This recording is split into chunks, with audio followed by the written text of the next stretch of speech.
there, and welcome to another episode of Unlimited Hangout. I'm your host, Whitney Webb. While most U.S. media attention among both mainstream and independent outlets remains dominated by the recent and upcoming events at the U.S. Capitol, economic calamity in the U.S. and globally is quickly approaching.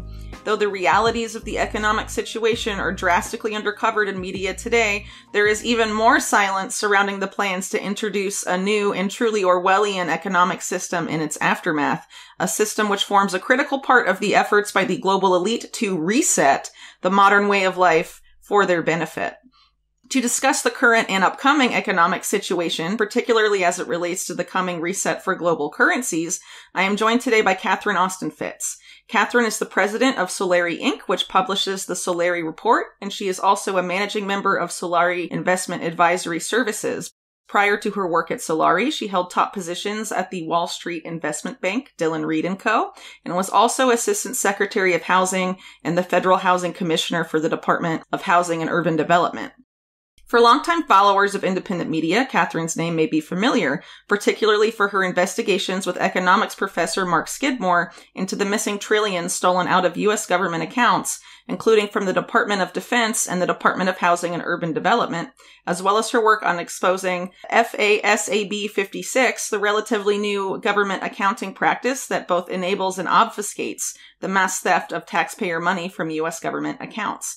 More recently, in the post-COVID age, Catherine has been very active in the independent media circuit, with one of her more recent appearances, an interview featured in the film Planet Lockdown, was taken off of YouTube after racking up over 2 million views in just a couple of weeks. So thanks for joining me today, Catherine. Welcome to Unlimited Hangout. Thank you, Whitney. And you forgot to mention I'm a member in good standing of the Whitney Webb fan club. Oh, well, wonderful. That's great to hear. So I wanted to start off talking about the subject of a recent report of yours called The State of Our Currencies and the Current Economic Situation in General. So 2020, thanks to lockdowns and the deliberate destruction of certain industries, this has created an economic fallout that we still have yet to really fully experience, and a fact that may shape 2021 more than many currently realize. But also we have the fact that the so-called relief bills passed by Congress over the past year or so enabled honestly insane activity from the U.S.'s central bank, the Federal Reserve.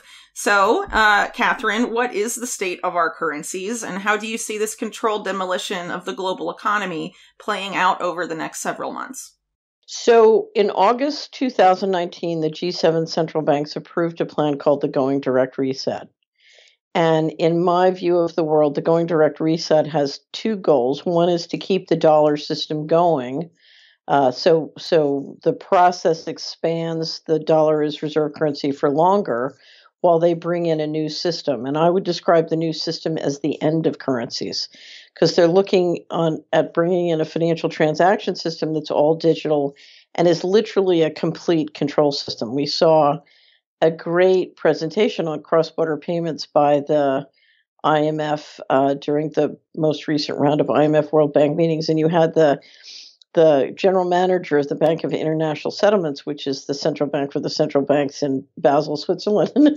And he was in a discussion with Jay Powell, the head of the chairman of the Federal Reserve Bank. And he said, oh, well, yes, but with the central bank's digital currencies, you'll be able to turn off the money and stop any non-citizen from using the currency if you want, which, of course, any financial person understands means you can turn off anybody's money on and off. So this is a control system, and it's no longer a central bank digital currency system is no longer a currency system. It's really a credit at the company store. So we see the central bankers trying to keep the dollar reserve system going, which has got many, many tensions, as I described in State of Our Currency, but trying to accelerate a new one. And the new one, Whitney, as you've written about, is so beyond strange. It's a transhumanist system that it's very hard for many people to fathom what these guys are up to, because it involves many different industries and many different actions.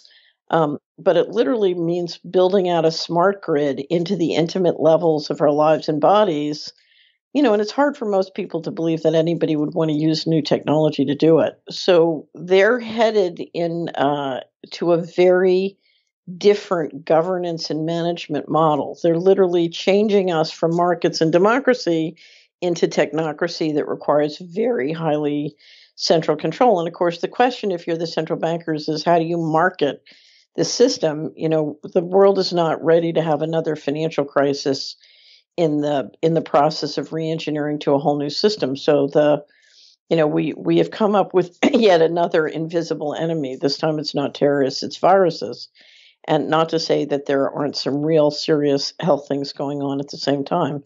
But essentially, a healthcare crisis is being used as a marketing tool to engineer this going direct reset.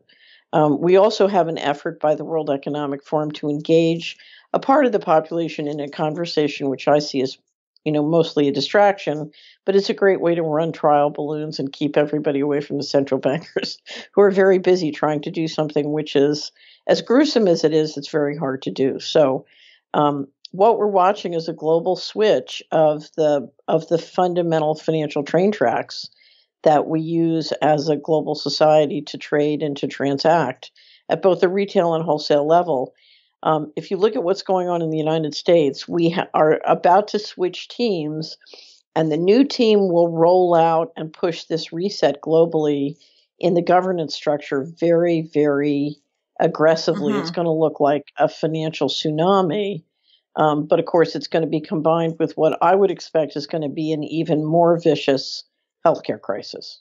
Right. Well, I think it's pretty clear that the Biden administration, once they are established, will basically steamroll their agenda over all of us, regardless of what anyone says or attempt to do so. And how that goes obviously depends on the reaction of the people. But something you brought up earlier that I think is pretty interesting is the marketing aspect of this currency reset, because recently we've seen certain global oligarchs, talk about the need to create a new economic system. Some of them refer to it as inclusive capitalism, and so one of the leaders of this is an organization called, I believe, the Council for Inclusive Capitalism. That is actually a collaboration between the Vatican and you have. For example, a member of the board of trustees of the World Economic Forum and the CEO of Salesforce, Mark Benioff on there. You have Lynn Forrester de Rothschild. You have the Lauder family from Estee Lauder companies, CEOs of MasterCard, Visa, Bank of America, BP, some of the biggest companies in the world. And they're attempting to basically, all of them with the Pope, draft out, this new form of capitalism under the moral guidance of Pope Francis. But it, which is, people like you and me find that totally ridiculous, obviously, but it shows that they're trying to make this marketing push, sort of trying to say, yeah, capitalism has failed, and things like this, and that we need to create this new system. And they're trying to use a lot of these words that I think are meant really to appeal to the progressive left in the United States, or people that are left leaning, and trying to get them behind this, which is also interesting too when you look at this domestic terror pivot going on right now. It seems like they're also marketing that to that same political demographic in the United States. So I was wondering about some of your views about that marketing push, whether it's from this Council for Inclusive Capitalism or the World Economic Forum, which has a lot of similar tactics talking about inclusivity, sustainability, and things like this. I was curious as to your thoughts on those marketing efforts and whether or not you think they'll be successful. So I was very interested in exactly precisely what they were planning to do. So I went to the website to study, the details of what they're proposing, beyond the press release.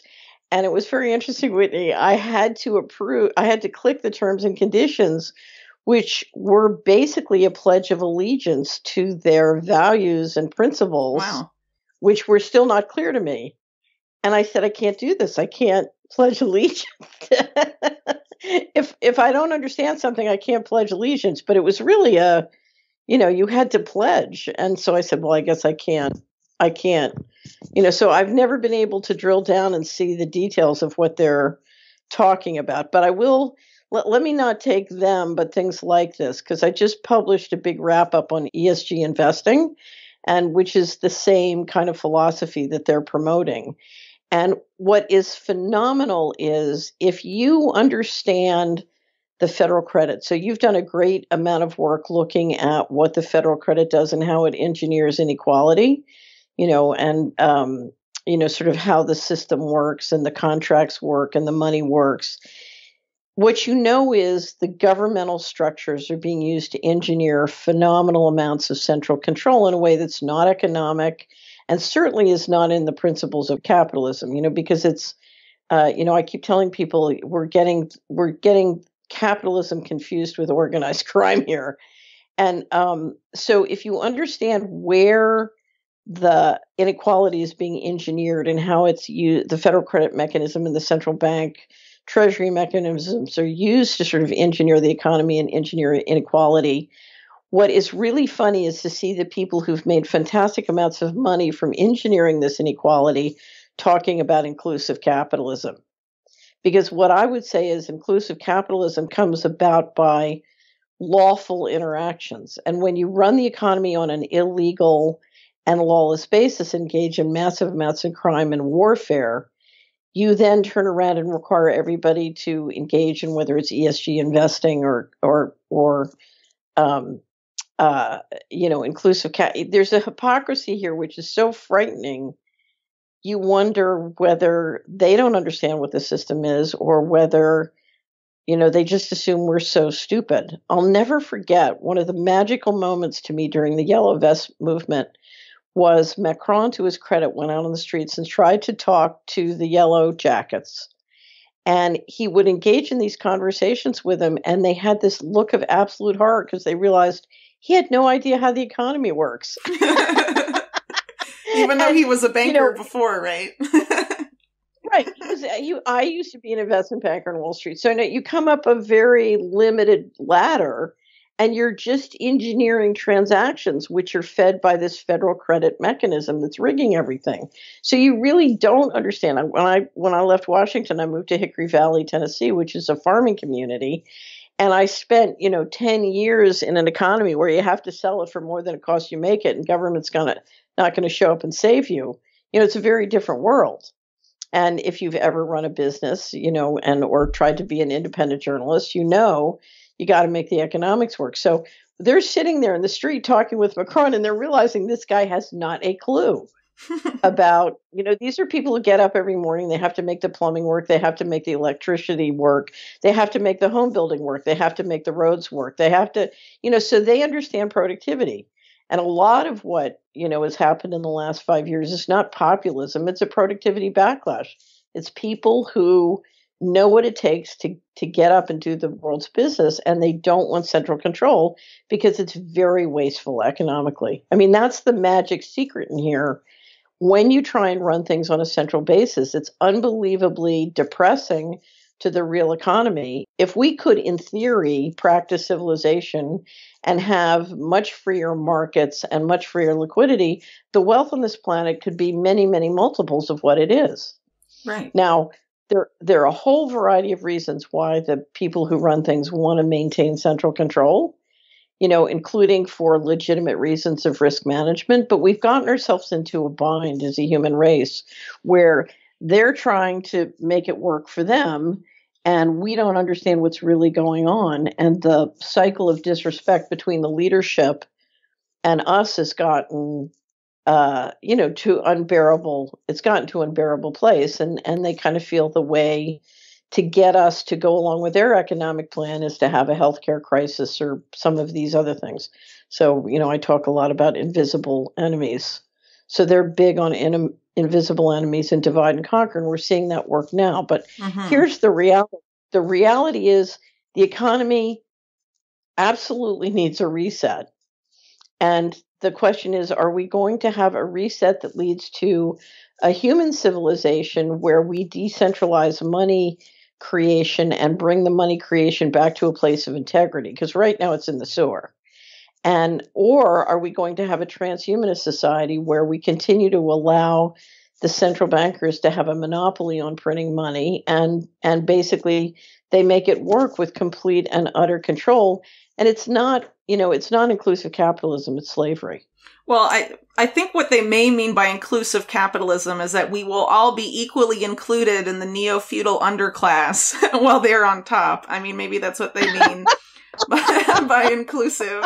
And they know what it really means, and the rest of, they're hoping people don't really catch on. But anyway, as far as the central bank goes, it looks like they're planning to move away from rather money printing and moving into cryptocurrencies. We've pretty much had the Federal Reserve openly admit that they're researching the possibility of a digital dollar, and we've seen several other central banks talk about creating, central bank controlled cryptocurrencies. So I was wondering if I could get your thought on cryptocurrencies as it relates to these moves being made by central banks, but also, there are several individuals and activists who are very adamant that cryptos could actually be a way to decentralize and sort of reset the economy and currencies for the people. So, what are your thoughts on that? So here's the thing: what you've got to have with any. If we move to a system where we're printing on a decentralized basis, you've got to be able to run that with integrity. So you've got to have hardware that they don't control. Right now, part of the problem is they control the hardware. And in my experience, when Mr. Global controls the hardware, they're going to control your cryptocurrency. One of the reforms I keep mentioning is one that was proposed by Bill Binney, which I think, if we're going to start to print, the ideal community or decentralized currencies are both physical and digital. You have both components. And you have liquidity in the physical world, but you also have liquidity in the digital world. Bill Binney once said to me, he said, what we ought to do is get all the homeschoolers and all the schools and all the teachers to teach the young people encryption systems. He said, if every community is creating hundreds of homegrown encryption systems, it's going to drive them crazy. That's certainly true. They would not like that. So part of this is, we need the rebel commander plan of doing our own systems, but also to the extent we're using their hardware, finding ways of bollocksing them up and staying privacy. Because it's going to come down to the, how do we create the integrity of the systems? And so now, if you look at the cryptos they're planning, they're not currency. So if you look at Bitcoin is functioning as a currency. If you look at what they're planning, what the central banks are planning is something that can be turned on and off. And if you don't behave, it can be turned on and off. And it's going to be implemented with force, whether it's the injections or other aspects of how they build out the digital system into your community, into your home, and into your person in a way that violates your sovereignty. So we're talking at a minimum of violating your electromagnetic sovereignty, but also your physical sovereignty. So that's a control system, that's a slavery system, and it's implemented and controlled by force, and it's going to bring about a much higher level of compromise of individual sovereignty, where literally, your money will only work, let's say, within 5 miles from your house, or your money will only work on certain kinds of transactions. Right. So we're talking about combining the Chinese social credit system with a form of financial. It's not, again, this is not a currency. It's a credit at the company store, and it's a control system. Yeah, well, that's definitely, where this is going. But for now, just yesterday we had the announcement of the Microsoft, Salesforce, Oracle, all of these tech companies very closely tied to the U.S. government, creating what they call the Vaccine Credential Initiative in cooperation with something called the Common Projects Foundation that's very closely tied to the World Economic Forum. And basically what they announced is a push to accelerate something that people that were looking for anyway could have seen coming, which is this push to combine these digital vaccination records with digital wallets and also a digital biometric ID system. So now we're seeing that escalate even further, especially as these vaccination records are now partnered with major airways like Lufthansa, United Airlines, among Virgin Atlantic, I believe, among several others. So now we're already seeing in the very beginning of 2021 of these things coming together when just last year they were conspiracy. So the whole what they're trying to do is things that they had done previously as well, in the sense where they're trying to introduce these things in phases, sort of incrementally, but in a much faster way than it has been in years past, where they're, definitely the increments are much shorter in time period, but they're definitely not trying to throw everything at us at once, so they can still tell the people trying to warn everyone that we're all crazy conspiracy theorists or something to that effect, until they end up actually announcing that, yes, this is where things are going. So as far as that current push that we're at now, the digital health passports being tied to wallets and biometric IDs, a lot of those were piloted first in either refugee communities through the World Food Program in Africa, things like that. Now we're seeing it being rolled out globally. So what are your thoughts on how that system's likely to play out? Do you see there being resistance to that? And what do you think would be some ways that people could resist those types of this type of system they're trying to push out? So they're trying to accelerate the implementation of the new system. That's part of what's going on. And one of their most successful tactics, think carrot and stick, is to cut off and consolidate income under their control. Mm-hmm. So you announce all the small businesses are non-essential. Everybody can leave the small businesses and go shop at Costco and Walmart. So the cash flows move from the independent producers and distributors into their publicly traded stocks. And as that happens, the independent producers go into a debt trap. So they have overhead, they have families to feed, they have businesses that still have debt on the books. And so you try and put them in an economic corner and force them to a point where they become financially dependent. You're basically trying to force everybody into ultimately a universal basic income by essentially making it impossible for them to provide for themselves, outside your system. Again, this is back to central control. And that's why, in fact, if you look at the economics, the destruction of wealth is so great in what they're doing that where we can find the ability to circulate currency and money locally, as well as do our own food, do our own energy, in fact, we have the possibility. Freedom builds a lot more wealth, and peace builds a lot more wealth in this system. The system is very oppressive and expensive. The question for people listening to this is, where can I find a group of people who are sufficiently unmind controlled to sit down and start working on circulating our own money? And I always tell people, look, you don't need an organization. Just get out your local coins, stockpile local coins and your gold and silver coins, and just do it. Just start using them. Now, then get the encryption systems going and figure out how a way, whether it's time banking or money, you can also circulate digitally locally, but on a more private basis, and go from there. Step number one is, where's your fresh food going to come from?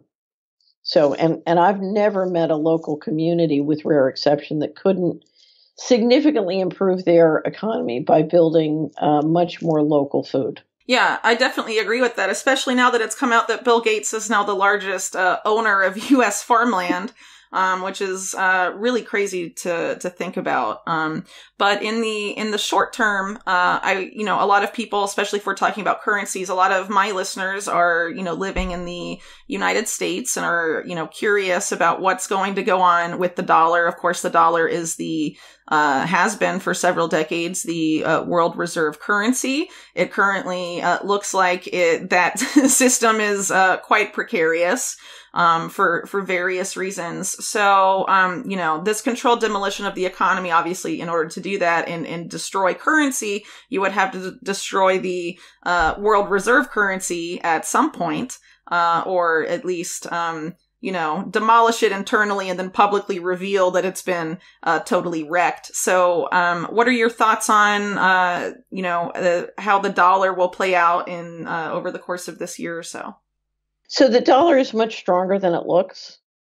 But the system does what is at risk here is not so much the dollar reserve currency, although it's got to be evolved and re-engineered.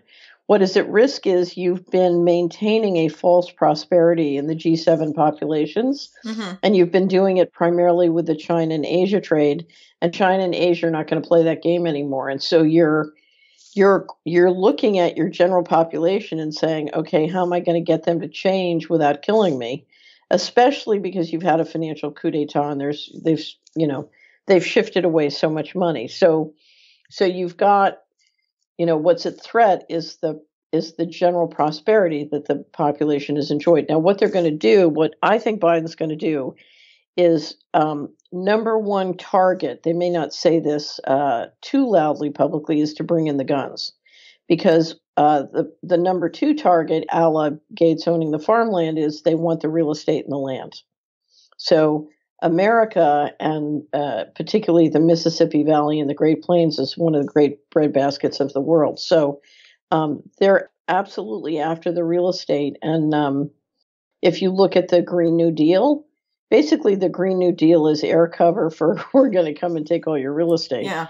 You just saw AOC come out with this thing about the southern states have been suppressed and we are going to turn that around. And all I could think is, they want the farmland. Here we come. Yeah, she's been really interesting lately with her whole "you're either with us or you're the mob," the rehash of George W. Bush's "you're either with us or the terrorists." It's quite amazing, honestly, to see some of the things that come out of her mouth lately.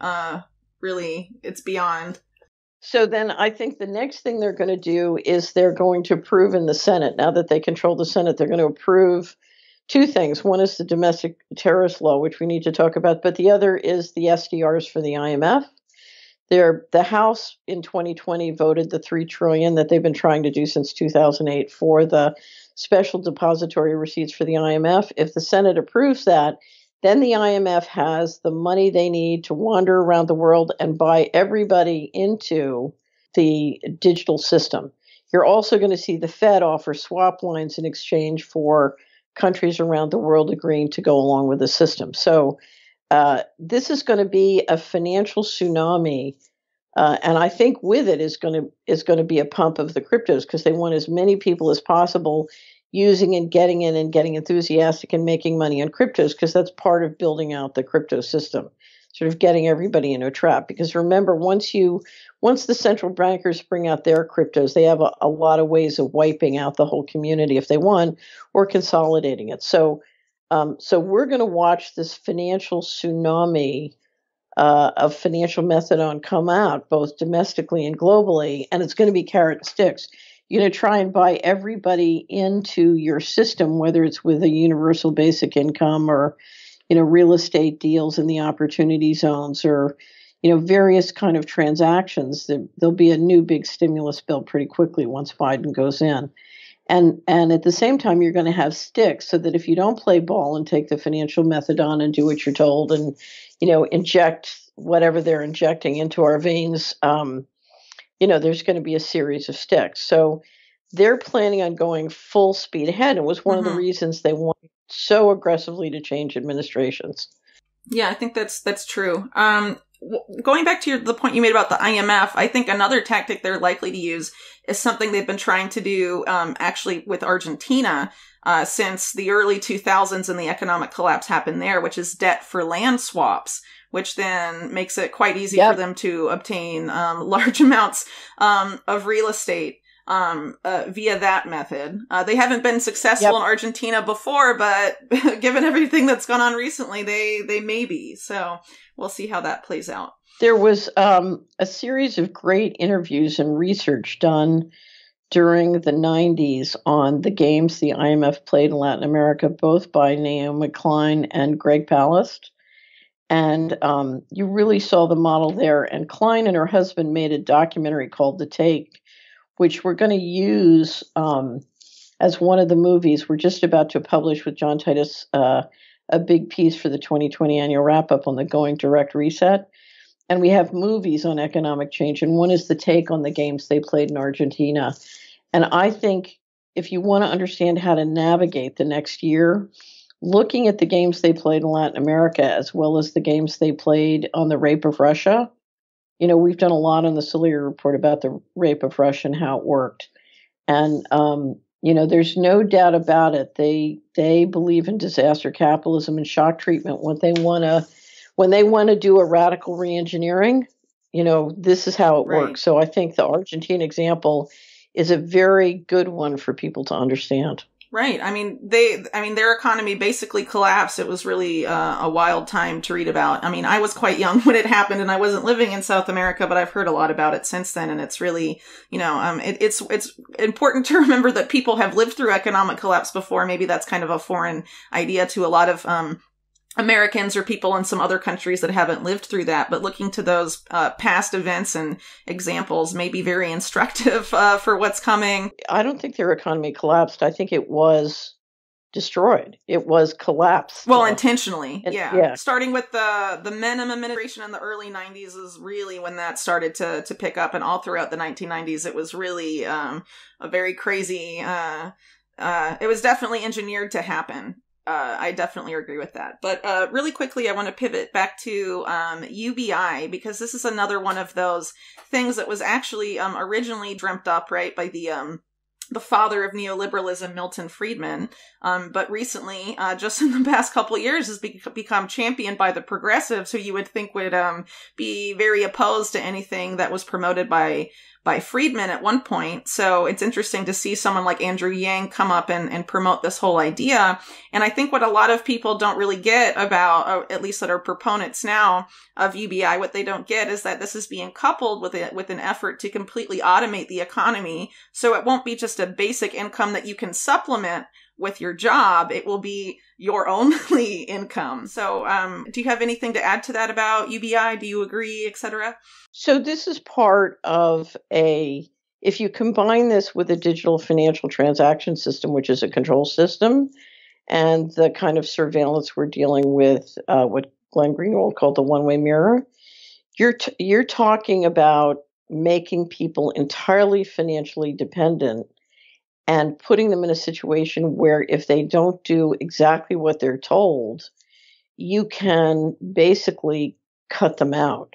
In other words, they can lose their ability to feed themselves or function and basically die by financial shunning. So you're talking about a complete physical, legal, financial control, and everybody's going to be entirely dependent. So that's why I say, again, it's a slavery system. It's like the serfs have to shop at the company store, and they can, they get the money that the company tells them they can have, and they can shop at the company store. And if they don't do what they're told, they starve. Right. And I think that's a continuation of sort of these coercion tactics that we're already seeing now, particularly in relation with the vaccine. What they've announced that they're going to do is basically tie federal assistance from the government, whether it's from food stamps or some other sort of program, to having received the COVID-19 vaccination, obviously, which is a multi-dose vaccine. So multiple injections, not just one, in order to be able to access those services and things like that,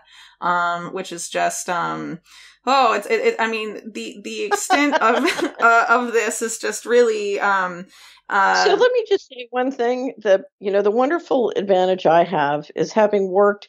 If you look at the people who are engineering the going direct reset, I can't tell you how many former colleagues and friends are in that group. Wow, it's kind of funny. Well, it's kind of funny to watch when I have an online book called Dylan Reed and the Aristocracy of Stock Profits, and I describe sort of my refusing to go along and then getting booted out of the establishment because I said, I don't want to be a part of transhumanism. I don't want to be a part of making money, destroying, this model, as far as I'm concerned, is a bunch of hooey. I want no part of it, and I tell the story of how, I realized, I was going to lose my locker in the underground base if I got booted out. But what you've got is, it's hard for most healthy people to imagine what it's like to be Mr. Global and manage the planet and get to the point where you've lost all empathy with your fellow man. And, the more you centralize the system, the more frustrated you get, the more you're managing risks that are secret. Part of this is we're choking on all the secrecy and the amount of money we've built up. It's a great point. We are being poisoned by our own secrecy, and we're being poisoned by our own success at using the media for propaganda and mind control. So we are literally getting poisoned by the success of these various things. And the question for all of us is, can enough of us fathom that where our wonderful former colleagues and friends and leadership want to go is literally against life? In other words, the reason the economy doesn't make sense right now is it's out of alignment with life. And if you look at some of the stuff that the inclusive capital people are saying, they're right. We have to get back into alignment with life. The problem is they're going further away from life. Their transhumanism is doubled down on anti-life. Yeah. And I think the question for the rest of us is, are there enough people who can fathom that these guys are about to destroy our civilization?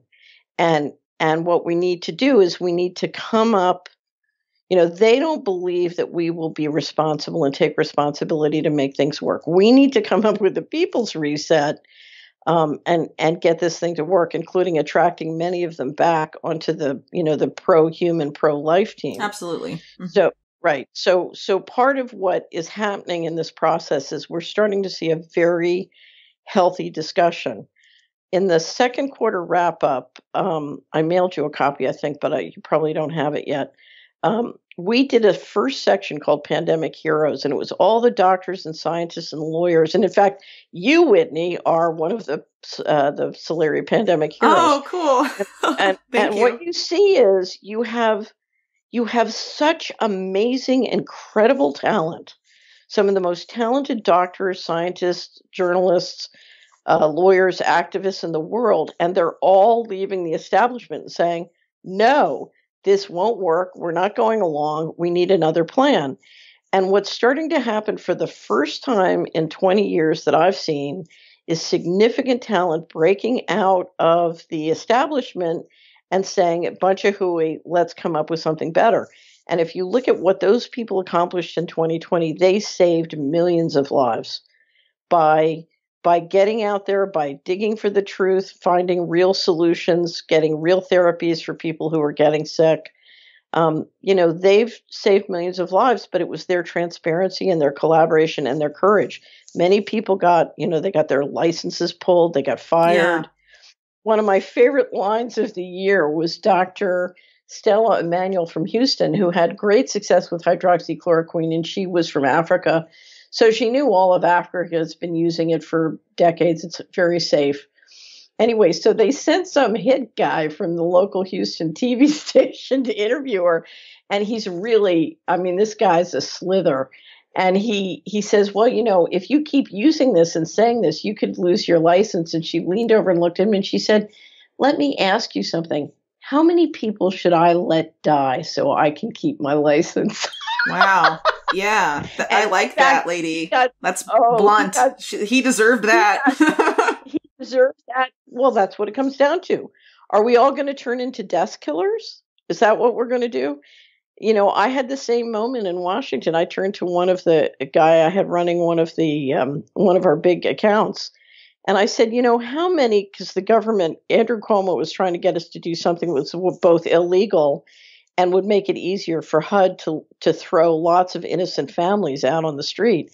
And I turned to this guy and I said, how many children should go homeless so we can keep our contract? Yeah. And at first he looked at me, he said, oh, don't be like that. I said, no, tell me, how many children should go homeless? And he looked at me and he said, why am I doing this? I said, I don't know. It seems to me, there's always something to do. We don't have to make money going in and building our own prison. And that's what I would say. The secret sauce here is, one, if we ran the economy according to the people's reset on a human basis, there's a lot more wealth to go around. That's number one. But number two, Whitney, if you look at who's building the trap, we're building the trap. Well, we're allowing ourselves to be used to build the trap, I think. And what you were just mentioning earlier, I think that's how the system's been so successful for so long, is forcing people to choose between careerism and humanity, basically. And we're at a point where, it's such a critical juncture that, it's not we're basically choosing that as a species now. Are we going to choose, being able to maintain the current system and our current overlords just because, it's comfortable, we know it, and we might be able to go up their, ladder for now, or we think if we play along and help them, we'll be included in their elite bubble or whatever, versus, humanity. Well, there definitely are people that think, oh, well, if I aid them and I back them up, then I will, I'll get to be a part of the fun club. And there's a lot of mainstream media journalists that are in that category, I think. Right. But unfortunately for them, Google and also, the government are experimenting with how to have, create AI algorithms that create the news for us. So they'll be out of a job anyway. So that'll be quite a surprise. Everybody who's building the prison right now is going to get thrown overboard. Everyone. No exceptions. Well, that definitely seems, I hope that ends up being the case because, people at this point that are, based on what we saw play out last year and the just extreme economic suffering and mental and emotional, consequences of what's happened that are continuing to just blindly serve this group, definitely deserve some sort of wake-up call, for lack of a better term for it. So, really quickly, I wanted to pivot back to some stuff that we've brought up a couple times, which is the transhumanist role of this new economic system. And a lot of people, myself and yourself included, have reported a lot about the role of vaccines in this, particularly what are being called vaccines but aren't really necessarily vaccines as people tend to understand them because of the introduction of this new vaccine technology. mRNA, DNA vaccines may not be included now, but DARPA and the DNA vaccine company recently teamed up for a new COVID-19 therapy, so we may see it eventually anyway. But I know that you have written about how the so-called COVID-19 vaccine isn't really a vaccine in the normal sense. So I was wondering if you'd be able to expand on that a little bit. Sure. Last year I wrote an article called The Injection Fraud. As an investment advisor, I knew very little about vaccination. And then as an investment advisor, I started running into tremendous amounts of financial problems and destruction resulting from vaccine injury. And I started to discover how extraordinary the vaccine injury was in the United States, literally threatening the future of our civilization. It was a pretty shocking 10-year education on my part. And I started to dig in to figure out, what's this about? What's this about? Why is this happening? And so when COVID-19 happened, I became convinced that the goal, or one of the main goals, was to do a whole new round of injections. And having spent the last year trying to understand what I describe as creepy technology, which is nanoparticles. It's a good word for it. It's definitely creepy. We have, in the state of our currencies, we have a creepy technology and ingestibles section where we cover it. And then at Soleri for News, Trends, and Stories, we have lots of table presses where we collect and maintain headlines to try and understand what's going on. And we literally have one database that's just creepy technology because there's so much being prototyped. Yeah. And if part of the struggle of understanding the creepy technology is, I don't think these guys have settled and chosen a technology, let alone feel confident that it works. So we're in a prototyping phase. Absolutely. Which makes things very noisy. But essentially what they're trying to do is to be able to track, to interact with their clouds, and I believe to entrain and mind control. And so you're trying to build the digital train tracks into every human being. I even had one person the other day tell me there's one theory where they can, if they get the digital train tracks working, they can also use our movement to create energy and help finance the energy, because the crypto financial system. Yeah, Microsoft actually put out a patent for that. They applied for it in 2019. It was granted last year, about using anything from body heat to brain waves tracking your eye movements when you watch commercials and rewarding you by using that activity from your body to mine cryptocurrency. And obviously this would have to be done through some sort of wearable. And what do you know? Now they're introducing wearables. I think the first one that's like this was just announced a couple weeks ago, but it is a combination of a digital vaccine record, a digital payment system, and a biometric identity. So it definitely seems, for the people that said that was conspiracy theory last year, I'd encourage you to look into that. The company that produced that, by the way, is called Fly Wallet. The wearable is called Keeble, for those that are interested in looking at that. But what's really amazing about the vaccine industry is that, they're constantly granted liability by the federal government for their products, which is really unique in a way, in the sense that they don't have any incentive to ensure that their products are safe, because they can't really be sued for it. There's the vaccine courts, but it's very hard to win in those situations. Very few people end up reporting because of all the red tape and the obstacles that they create to doing that. So it's really unique in a way among industries, because, they don't have to really worry very much about the safety of their products. And even if it's proven to be unsafe, it doesn't necessarily get taken off the market. And in many cases, if a vaccine is taken off the market in the United States, it's still marketed elsewhere, largely developing countries. A good example of that would be the polio vaccine that is used in places like South America, Africa, which uses a live polio virus, has been caught actually creating new cases of polio, whereas in the U.S. that particular vaccine was taken off the market, and the current polio vaccine there is an inactivated or inert dead version of the polio virus.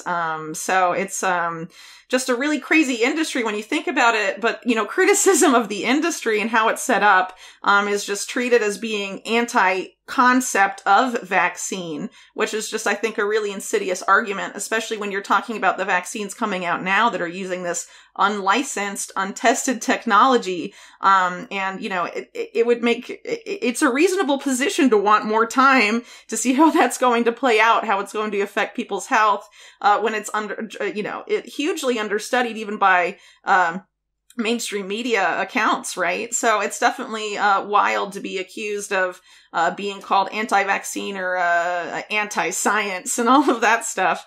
The way those words, those terms have been used over the past year is really astounding, particularly the anti-science accusation, because a lot of those people don't, only really what they mean is your anti-state sponsored science in a lot of cases. So if you look at the death rate on COVID-19, and you look at the successful treatments on early intervention, we're talking about a medical situation that doesn't require a vaccine. A vaccine isn't necessary. And to date, coronavirus vaccines have never been effective. That's number one. But number two, I think we are looking at an injection fraud here, because the injections that are being proposed for COVID-19 are not vaccines. And I think the reason they're calling them vaccines is so they can get that indemnification from all liability. It's part of the economic model. So if you want to give something that's going to harm a lot of people, the private companies who do that are going to want freedom from liability. And I think you're trying to market this as a vaccination so you can get that liability, but it's a fraud. And one of the reasons, a perfect example, Pfizer, which has a long history of major settlements for fraudulent marketing. I mean, they have a real track record. They do. Spent billions of dollars in payments for fraudulent market, enough that I would say that's their business model. and the money they pay the Department of Justice is simply a kickback from the profits of their business model, which the government is participating with. But if you look at the Pfizer vaccination, they will not disclose all the ingredients. Now, that's not a medicine. Secret ingredients, and if you look at just the material adverse events we've had so far and the deaths so far, and my understanding from doctors who are knowledgeable about this is the real danger is after the second shot. So if you look at the deaths and the harm from the first shot, combined with secret ingredients, combined with freedom from liability, whatever that is not a medicine. And so that gets back to, what's in this stuff and where are they trying to put it into our bodies, which I think is, is absolutely at the core of the transhumanist question and system. Right. And something that's worth pointing out about this, about these COVID-19 vaccines also is that they are planning to make it this multi-dose vaccine, an annual affair. We've heard I've reported a lot on the vaccine over the past several months. So, I've seen a lot of this pop up in mainstream media outlets from the pharmaceutical firms themselves or for different health ministries in various countries, whether it's the US or the UK or what have you, that it's going to be annual like the flu shot is supposed to be. And I think what you said earlier about this right now being sort of like a prototyping thing for potential transhumanist applications of this and what have you, is very accurate, particularly if they try and rope people into having this be a regular injection. They can constantly update or modify it to get the end result they want right. in this particular case, which is really... it's so surreal to talk about this stuff because it just sounds crazy when it comes out of your mouth and then you're like, but this is how things are. So if you worked in Wall Street and if you worked in Washington and you did so tracking the big money, it doesn't sound crazy at all. This does not sound crazy to me because, if you go back and you look at the history of slavery, the reason we stopped the slave trade was because we couldn't perfect the collateral and we couldn't put down the rebellions. And now you're talking about solving those problems technologically. And the reality is, they're doing this because they can. As long as we pretend that this is not happening, it's going to keep happening. I'll never forget at the beginning of 2020, the most prescient call I ever made in my career. I told the Solari Report subscribers that the big question before us is, what are we going to do about the Beck brothers? The Beck brothers being the characters in Yellowstone who constantly break the law to get their way. And so my question was, for 50 years in America, we pretended, that we just keep allowing the Beck brothers to get away with it, and they get worse and worse and worse. If you go back and you listen to the guys who, killed Kennedy, they couldn't believe they got away with it. They got away with it. And they, on the Iran-Contra fraud, they couldn't believe they got away with it. So they keep doubling down because lawlessness works. Crime works. You've covered the crime tremendously. One of my favorite articles and series on the injection fraud was your article about all the contracting on Operation Warp Speed. And when you look at all the contracting and how it was designed to allow God knows what to go on in secrecy. Yeah. You just, when you drill into the nuts and bolts, I just love that. That was it one or several articles. It was just like, you go, Whitney Webb, because you go into the contracts and the money that's being spent to engineer this, and you say, this stinks to high heaven. Well, that's another reason why it's really hard to call what's going on in the U.S. right now a vaccination program, because you're having the military and the intelligence community run it. And the only public health officials there are running public-private partnerships with Silicon Valley, or they were running post-vaccination surveillance systems on behalf of Bill Gates. And those are the two people from the CDC and the FDA, respectively, that are leadership in Operation Warp Speed. Everyone else is military, or someone like Moncef Slaoui, who, of course, is his big, the thing that gets him excited is bioelectronic medicine and, stimulating neurons with injectable nanoparticles and things like that. And it's worth pointing out, because of the involvement of the military here, DARPA has been working for years on a program called N3, which is basically about, basically doing the same thing that, Elon Musk's brain chip will do, the Neuralink thing, but without invasive surgery. And the way it's done is by combining external magnets and electromagnetic forces in the external environment with nanoparticles present in the human body. And if you actually bother to look at how they describe their own vaccines, particularly the mRNA vaccines, you see things like lipid nanoparticles and all of this. So, I mean, they're not being very forthcoming about the ingredients in their vaccines and things like that. But when you have DARPA doing that sort of activity, when you have the vaccine coordinator for Operation Warp Speed being DARPA's Matt Hepburn, who developed these types of injectables when he was at DARPA, and including, the Profusa chip for monitoring your health from within your body and wearables and all of this stuff that they're rolling out now. It's hard to not, scratch your head a little bit, especially in light of the other things that we have covered today. So, I wanted to spend some time towards the end of this podcast talking a little bit about current events in the U.S. right now, particularly the unrest in the Capitol, what is expected to take place on the 20th, the extreme militarization of the inauguration, where it's going to be something like 20,000 troops in D.C. when Biden is inaugurated.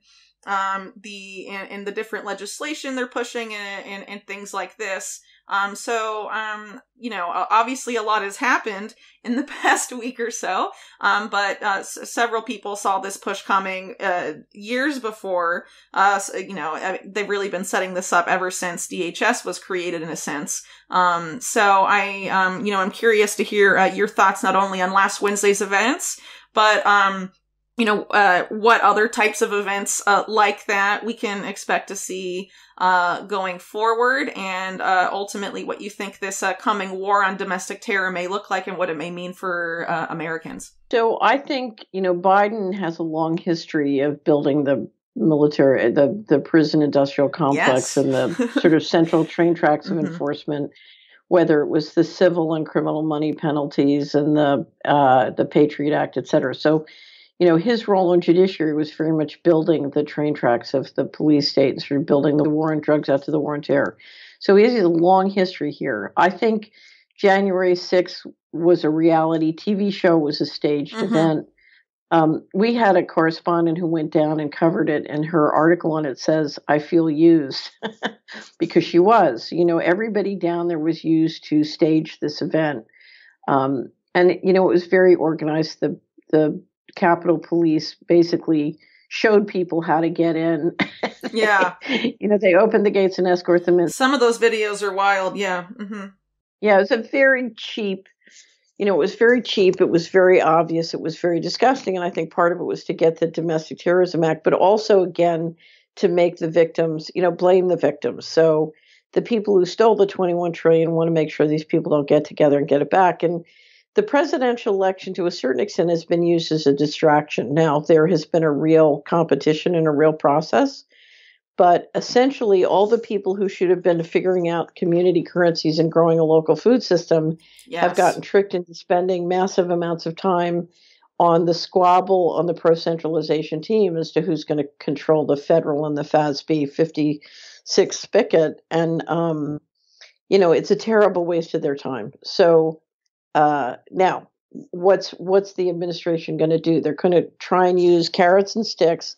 The carrots are all the financial methadone we talked about earlier, and then the stick is going to be the domestic terrorist law targeting, using all this kind of virtual signaling and other stuff, and censorship through the social media and private corporations to terrorize anybody who puts up a fight.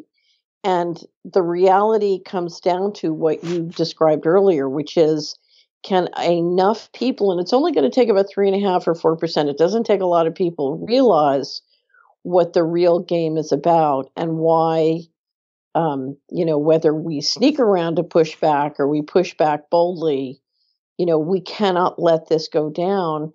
And it's not just, in my opinion, Whitney, the fact that it's wrong or inhuman or bad for our children and grandchildren. I think these guys are going to fail. And I don't want to see my society, bet the ranch and invest all its capital in a plan that's going to fail. Because that failure to me is unacceptable.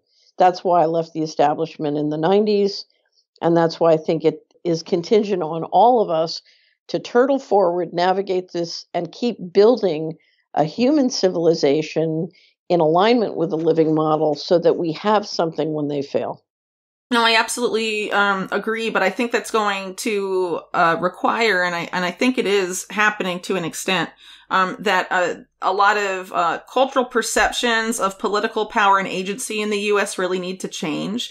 A lot of Americans are very conditioned to just, oh, well, as long as we get the right person in the White House or the right party to have a majority in Congress, and things like that, that they will eventually fix everything. And we've been buying into that scam when fundamentally both parties are playing for the same team, right?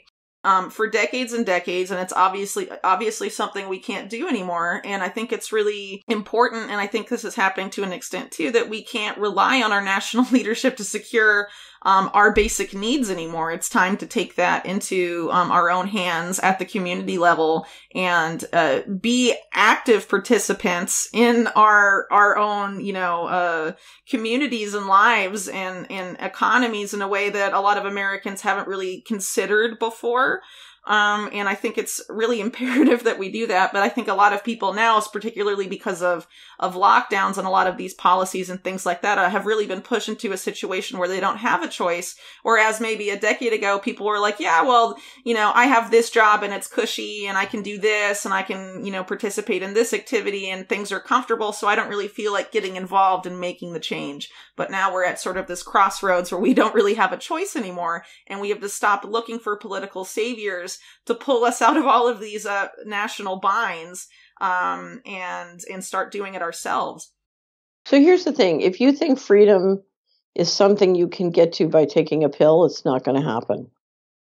And my message to everyone is death is not the worst thing that can happen here. So a lot of Americans don't have personal experience with slavery. But if you look at where this is going, to me, I have nothing to lose by fighting. Yeah. And I went through 11-year litigation process, and I can't tell you how many times I was absolutely sure I was going to be dead within 5 seconds to 24 hours. And, and I have no problem doing that because if you look at what my alternative was, I really just don't want to be a slave. I'm very grumpy about that. So, but I don't want to, I don't want to be part of making other people slaves. So you have to understand that life is not fair. Life is difficult. This is a war. And you have nothing to lose by fighting to win because the alternative of, there's no middle of the road and there's no getting along with their system. Their system is not going to work. So we're going to have to invent something else. And I'd rather die trying, floating around, paddling around, building my ark than go down with the Titanic. Right. I think that's a really good point because, we're really at something that's not just going to affect, the United States. This is something that is really, a crisis of the species, the future of the species, right. The future of future generations globally, will be extremely impacted by whatever happens now. And in the United States in particular, we are at such a critical juncture time-wise, particularly because of the censorship, because of, that not only have they limited our ability to meet physically, but now, our ability to meet and organize and discuss online is being limited. And obviously, if there are more events following January 6th, which it seems likely, I sort of describe that as the opening act for their war on domestic terror. There are sure to be more of these, psyop-y stage for media events or potentially a very grave false flag style thing, a la Oklahoma City in 1995 or something like that. That we could see, but it's really, in the United States in particular, we are really at a point where organization needs to start happening immediately if it hasn't already begun at the local level. The U.S. government is talking about, long-lasting power grid blackouts, things like that.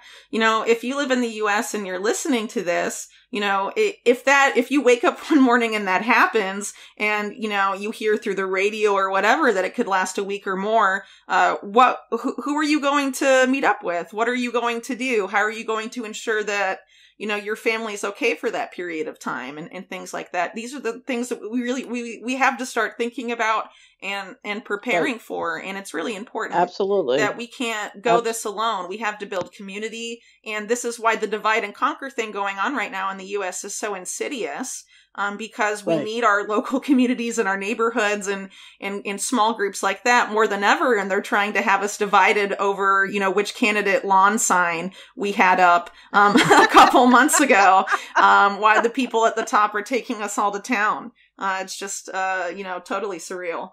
I just talked to a wonderful subscriber who a year ago I persuaded her to limit her budget on national politics to 10 hours for the year and instead build a greenhouse. And she's built this, I think it's like 75 feet long. It's huge. She built this huge greenhouse and it's kept her all embroiled all year long. She's paid absolutely no attention to the presidential election. And now she's got a beautiful, she's got, not only she has a beautiful greenhouse, but all her kids are showing up and working with her on it. So, I had another guy tell me, I didn't pay any attention to the presidential elections, but I did figure out which potato variety to use in my garden. Hey, well, that's ultimately more useful, I think, at the end of the day, than watching the political theater going on right now. Because honestly, it's gotten to the point too where it's just so beyond scripted. That it's honestly difficult to watch. At this point, I have to read transcripts of mainstream media interviews because it's just very difficult to watch all the, watch them, fake emote on on TV and stuff like that. It's really, well, I'll tell you, the thing that scares me is, so much of the G7 world, the G20 world depends on the United States for their national security umbrella. And you're watching a whole world in shock saying, the United States is no longer under adult supervision and we can't depend on them for a national security umbrella because they've lost their minds.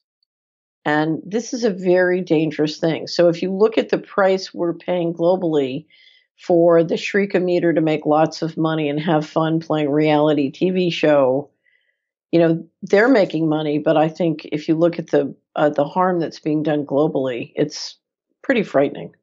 Yeah, I definitely tend to agree with you there. So earlier in the podcast, just to wrap up here, you mentioned a couple of different solutions, and we talked about a little more recently too, sort of community building, decentralizing.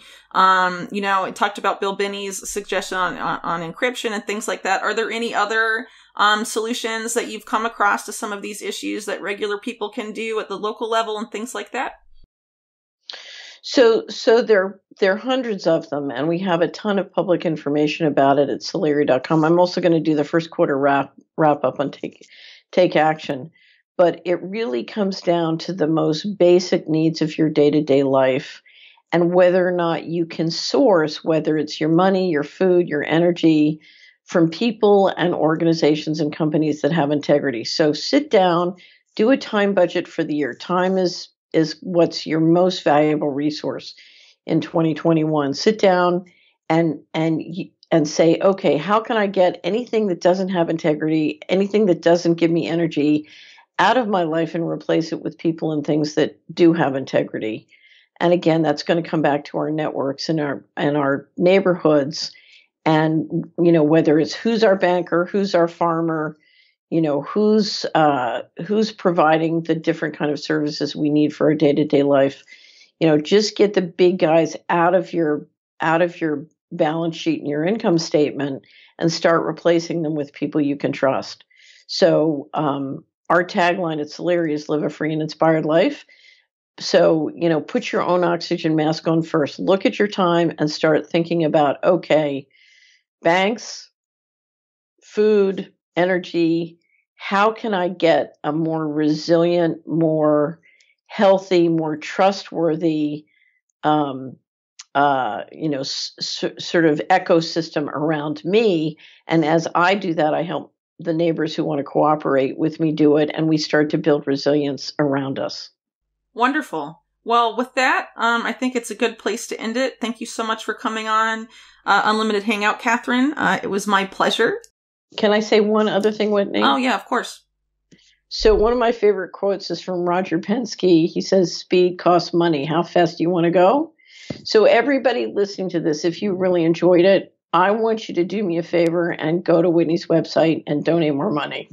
Oh, well, that's really nice of you. But I do want to point out, too, that when you donate to Unlimited Hangout, you're not just supporting my work. We have several other contributors. We have Vanessa Beeley, Johnny Vedmore, and some other great writers that I'm hoping to add soon.